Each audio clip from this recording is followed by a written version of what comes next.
અહીંયા ખેડૂતોએ મને ફોન કરીને બોલાવી હતી કે ભાઈ જિગીશાબેન તમે અહીંયા આવો એટલા માટે હું આવી છું. ભાઈ તમે લોકોએ ફોન કર્યો તો મને? તો અમારું આજનું આવેદનપત્રનો આ કાર્યક્રમ છે એ બિન રાજકીય છે. બિન રાજકીય આવેદનપત્ર આપવાના કાર્યક્રમને ગોંડલમાં જિગીશા પટેલ અને રાજુ સખિયા સામે આવ્યા. મને તો અહીંયા ખેડૂતોએ ફોન કરીને બોલાવી હતી એવી વાત જિગીશા પટેલે કરી. જ્યારે ખેડૂતોના મુદ્દે લડત આપવાની વાત આવી ત્યારે બંને એકબીજાની સામે આવતા દેખાયા. હજુ સુધી તમે અમારી ચેનલને સબસ્ક્રાઇબ નથી કરી તો અત્યારે જ ન્યૂઝરૂમ ગુજરાતને સબસ્ક્રાઇબ કરો, ફેસબુક અને ઇન્સ્ટાગ્રામ પર ફોલો કરો.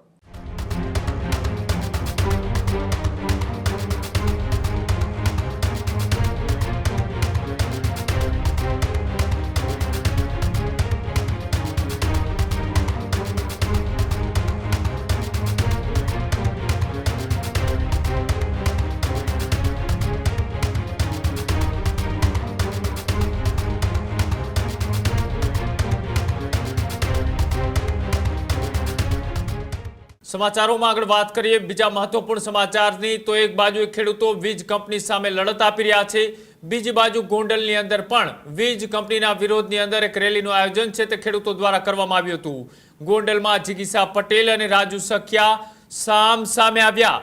ખાનગી વીજ કંપની સામે ગોંડલમાં આવેદનપત્ર સમયે બબાલ થઈ. જિગીશા પટેલ પોતાના સમર્થકો સાથે ગોંડલ પહોંચ્યા હતા.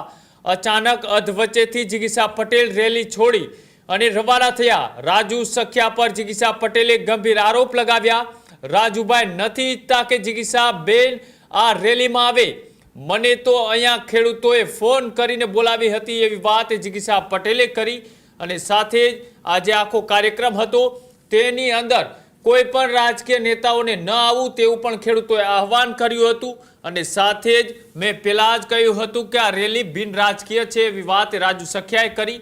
એક સમયે એકબીજાના ટેકેદાર, એકબીજાના સપોર્ટર તરીકે ગોંડલની અંદર કામ કરતા રાજુ સખિયા અને જિગીશા પટેલ હવે જ્યારે ખેડૂતોના મુદ્દે લડત લડવાની તૈયારીઓ ચાલી રહી હતી તેમાં તેઓ બંને એકબીજાની સામે આવ્યા. બંનેના નિવેદનો એ વિરોધાભાસ બતાવી રહ્યા છે કે જે રીતના જિગીશા પટેલ લાંબા સમયથી આ ગોંડલની અંદર લડત આપી રહ્યા છે, રાજુ સખિયા પણ લાંબા સમયથી આ લડત આપી રહ્યા છે. બંને ક્યારેક એક મંચ ઉપર તો એક સાથે જોવા મળતા હતા. હવે એ જ બંને જ્યારે ખેડૂતોના મુદ્દે લડત આપવાની વાત આવી ત્યારે બંને એકબીજાની સામે આવતા દેખાયા. શું આખો ઘટનાક્રમ થયો હતો? શું એકબીજા ઉપર આરોપ પ્રત્યારોપ કરવામાં આવ્યા? આવો જોઈએ. રાજુભાઈ સખિયા નથી ઈચ્છતા કે જિગીશાબેન પટેલ આ રેલીમાં આવે. અહીંયા ખેડૂતોએ મને ફોન કરીને બોલાવી હતી કે ભાઈ જિગીશાબેન તમે અહીંયા આવો એટલા માટે હું આવી છું. ભાઈ તમે લોકોએ ફોન કર્યો તો મને? 4 વખત ફોન કરીને બોલાવ્યા, એક વખત નહીં. હું નથી ઈચ્છતી કે અહીંયા કોઈ રાજકારણ થાય એટલા માટે માત્ર ને માત્ર ખેડૂતોની વાચા જે છે એ કલેક્ટર સુધી પહોંચે એટલા માટે આ રેલીને હું અધવચ્ચેથી છોડીને ખેડૂતોના હિતમાં રેલી છોડીને જાઉં છું. રાજુભાઈ સખિયાને આગળ રહેવું હોય તો અમને કોઈ વાંધો નથી. એ ખેડૂતનો દીકરો છે, એ પોતે આગેવાની લેતા હોય તો અમને કઈ વાંધો નથી. પેલા તો બેનનું કહેવાનું એમ જ હતું અમે ખેડૂતોને બાંટવા નથી માંગતા. અમે કોઈ ખેડૂતને બાંટવા નથી માંગતા. ખેડૂતોની સાથે જ્યારે કહેશે ત્યારે અમે લોકો ઊભા છીએ. અમે કોઈ ખેડૂતોને બાંટવા નથી માંગતા.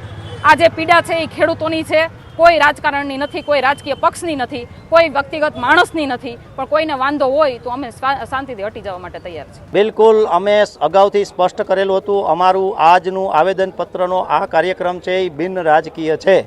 બિન રાજકીય આવેદનપત્ર આપવાના કાર્યક્રમને ધ્યાન બારો હોય જેનાથી એ આવી ગયેલા હતા એમાં ધ્યાન ઉપર આવ્યું એટલે તે જતા રહ્યા છે. એના દ્વારા એવું કહેવામાં આવ્યું છે કે હું રાજકીય નહીં પણ ખેડૂતની દીકરી તરીકે આવી. બિલકુલ ખેડૂતના દીકરા તરીકે કાલે રાજકીય પાર્ટીના હોદ્દેદાર તરીકે આપ આવેદનપત્ર આપના સંગઠનને સાથે લઈને આપી આગો છો અમારા આવેદનના સમર્થનમાં.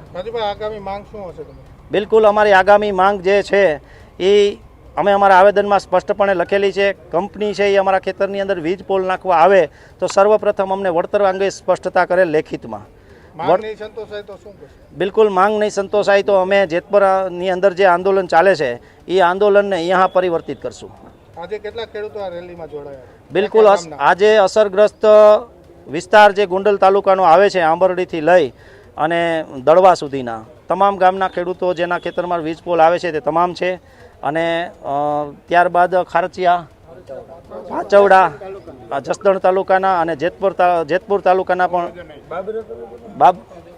મોટા દડવા એમ કરીને કદાચ 52 ગામ જેવા લોકો ખેડૂતો અહીંયા જે અસરગ્રસ્ત છે તેઓ અહીંયા આવેદનપત્ર આપવા આવેલા છે. ખેડૂત ભાઈઓ છે એ ખેતરમાં ડ્રોન ઉડાવતા હોય છે ત્યારે આપણે એક પ્રશ્ન સતાવતો હોય છે કે જે આપણે અત્યાર સુધી જીપીએસ ટેકનોલોજીવાળા ડ્રોન વાપર્યા છે, જેથી કરીને મોબાઈલ ટાવર છે અથવા તો હાઈ ટેન્શન લાઇન પસાર થતી હોય, કોઈ વૃક્ષો હોય, ત્યારે જે જીપીએસ ટેકનોલોજીવાળા ડ્રોન છે એમાં ટકરાય અને ટ્રેસ થાય છે. પણ એગ્રીવન લાવ્યું છે જીએનએસએસ ટેકનોલોજી ડ્રોન, જેથી કરીને એ ડ્રોન છે એ કોઈ જગ્યાએ ટકરાય નહીં, પોતાની રીતે જ ડિસિઝન લે છે અને મૂવ થઈ જાય છે, જેથી કરીને જીએનએસએસ ટેકનોલોજી ડ્રોન છે એ વાપરવાનો આગ્રહ રાખો. હજુ સુધી તમે અમારી ચેનલને સબસ્ક્રાઇબ નથી કરી તો અત્યારે જ ન્યૂઝરૂમ ગુજરાતને સબસ્ક્રાઇબ કરો, ફેસબુક અને ઇન્સ્ટાગ્રામ પર ફોલો કરો.